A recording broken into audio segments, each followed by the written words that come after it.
No hay nada permanente en este malvado mundo, ni siquiera nuestros problemas.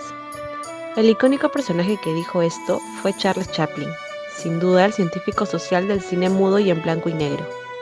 Nació a fines del siglo XIX, debutó a los 5 años, demostrando el talento que lo acompañaría a lo largo de su vida, y nos dejó el arte de sus obras durante el siglo XX.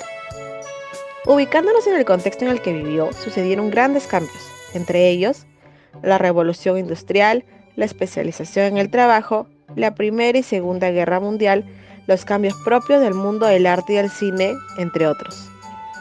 Tales cambios afectarían en lo que sería la creación de sus obras y lo que quería transmitir al público.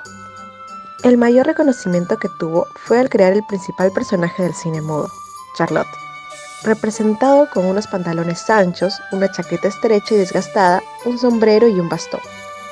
Logró recrear diversas realidades de la sociedad que quiso exponer.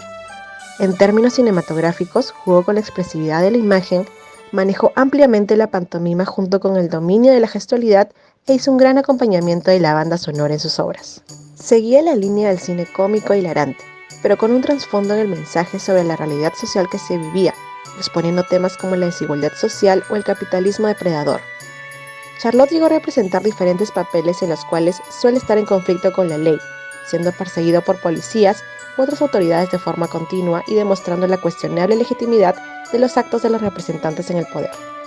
También representa esto en otros papeles aparte de Charlotte. Nos transmite lo hostil que podía ser este mundo en procesos de cambio y un lugar cómodo en la posición social no estaba disponible para la mayoría de personas.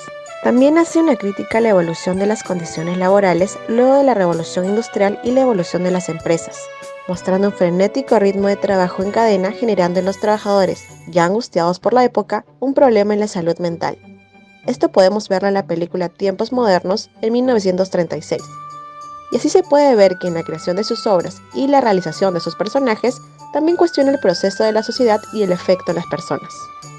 En la actualidad, aunque se haya pasado del blanco y negro a color y del cine mudo al exceso de palabras en una película, puede que, en el aspecto de la realidad social, algunas de sus ideas mostradas sigan estando vigentes y sigan representando una sociedad con brechas sociales y la desigualdad social. Los números cientifican. Si matas a unos pocos, eres un criminal. Si asesinas a miles, eres un héroe. Charles Chaplin.